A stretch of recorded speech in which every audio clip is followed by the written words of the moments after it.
I mean, like you was the last member of RBL to drop a solo album. What made you stay away from the solo thing? Everybody else was doing the solo. What made you stay away from the solo thing? Well, you know, at the time I had Mr. C and Hitman. You know, we brought Hitman in later on to play a little part. We was getting him ready for his solo stuff. And it was just, I wasn't never really a solo artist. I was just really, we was talking about it. We was talking about getting Mr. C out. We was gonna do a little Villain on the Under album, but we never really worked on it because we were so comfortable with each other. So once he had kind of passed away and I went through, you know, my little slump with him, you know, losing him, and I brought Hitman in, it just really wasn't the same. You know what I mean? The chemistry, like, you know, because he's a lot younger than me, you know, that was like little brother. And me and Mr. C, you know, he a year younger than me, you know, but he wasn't from the block, but he was more like a rapper, and he led. I looked for him to like lead the way in the studio. So I never really thought about doing a solo album. So after losing him, I just was like, you know, man, it's time for me to step it up and just try to carve my own lane out, because I didn't want to ruin RBL legacy trying to still do RBL albums without Mr. C, and the sound ain't the same. You know what I mean? So once I did that Eye for an Eye album on Atlantic Records, I was just like, it just what didn't feel right. And we dropped one more album called Hostile Takeover. That did pretty good on Bayside. You know, we probably sold about 50, almost 70,000 copies, but it just wasn't the same, you know. So I just end up, you know, just putting the cap on that. Just was like, you know, it's time for me to start my solo career, you know. And you know, I just got rid of that nervousness, man, of being out on my own, and dropped that Last Man Standing album, and it did pretty well. Yeah, because you got a voice. You definitely got a voice. Now I'm not gonna lie to you, Hitman, that album, the Solo Creep, I bought it 5 times myself. Yeah, so you got 5 sales from me. That's the one. You lose it. I mean, my favorite, oh man, all the G's in the house say hey, and all the G's in the house say ho. Man, that is my song. 45 Cavalier on my side when I'm new guts. Yeah, like, I know the whole. Like, I'm really a fan. Like, that's my song. Like, I mean, that Solo Creep, man, is that one. It was crazy. You know, I hear the rumors and talks. I don't have the charts. I hear it sold at least 150 or something like that. It's sold like about 170. I pressed them all up myself, and I counted all. That's amazing. About 170 something. We lost track after that, but I pressed them up, did COD, cash on delivery with Walter. Let's get a clap for that, bro. Let's get a clap for that. Come on, man. What's happening? I bought it 5 times. I'm not gonna lie, I bought it 5 times because you in the car and the nigga steal the CD from you. So you gotta go buy it again. You gotta go buy it again. I mean, that's a classic CD, man. I mean, that's a classic. Yes, sir. I mean, like, man, this dude he brought a style to the game that I haven't never heard again. Yeah, it's like his story, like pimp storytelling. Yeah. Like it's like he like telling the story like a pimp would. Like, and it's like it's dope. You got to check it out. It's dope. Ain't nobody really ever did it again. And he was young as hell. He a one-on-one. Yeah, and he was young as hell at the time too, man. Hitman was young as fuck when we put out that first album. I think he was probably about 15, 16. Like he was real young, man, doing his thing, you know. Yeah, he was dope. Now it's confusing. I need you to clear up the confusion, because the first RBL Posse, y'all had so many people on the cover. People is confused about, when you look it up, you got 3 members. You go on there as 5, 6 people on the cover, so people confused on who was actually. Nah. It was only me and Mr.C. No, it was only me and Mr.C and RBL. Even they was confused thinking Hitman was in it, but we just was using our platform to launch Hitman as a solo. But it was always just me and Mr.C. As far as the first cover, as you can see behind me, that I did that just with all my homies who I grew up with on the block. I just wanted them in it because I was a fan of NWA. So I was just like, I was into marketing. I was just like, man, you know, when people see 5, 6 dudes on the cover, like how Ghetto Boys and them did their first cover, it's a movement. Like, see a crew, you want to, you know, you like, hold on, you know, let me see what this about. Let me see what's going on. I didn't want to just do it with me and Mr. C on the cover. So I just said, man, let's go and get we in our projects. Let's go and take some pictures.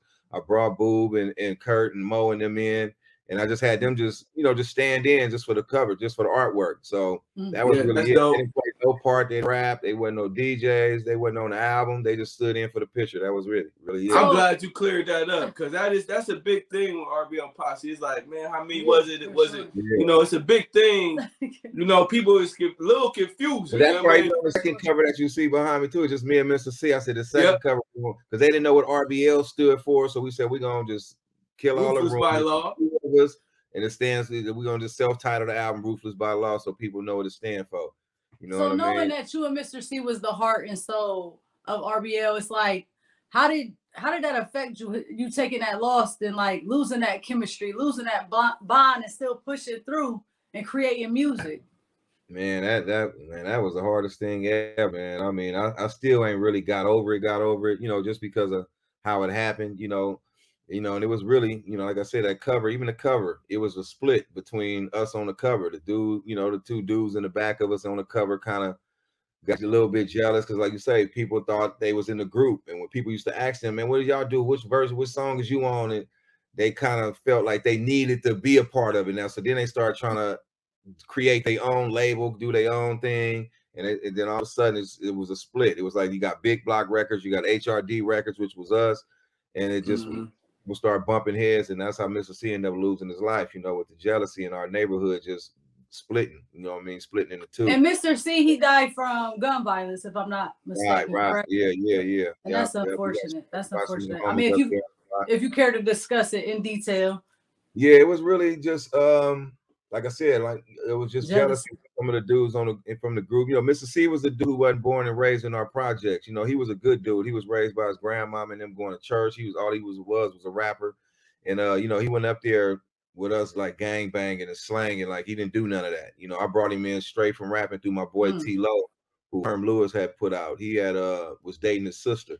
And I was trying to actually go to the studio with T-Lo, and T-Lo was like our Ice Cube in the neighborhood. And like I said, I was working on a couple songs. I had the Don't Give Me No Bammer joint. I had a song called What About My Niggas, where I'm naming a bunch of people and shit. I had Rolling Through the Turfs of HP. So, and a Lesson to Be Learned. That was all I had that before I had met Mr. C. So when I was ready to go do my stuff, I tried to go with T-Lo. T-Lo didn't want to go. He hooked me up with Mr. C. Mr. C came up there, and he had only been up there he came up there in like 91.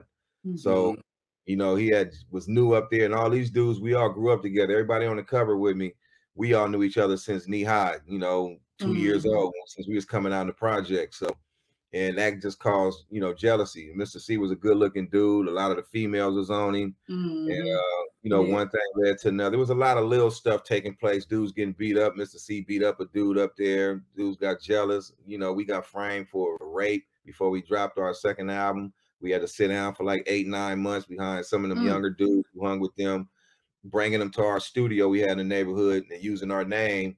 And when they raped this little 14-year-old girl, the little girl, when we talked to the police, said it was Black C and his brothers and them. So it was a lot of stuff like that going on that was compiling. So it was a big old fight, altercation.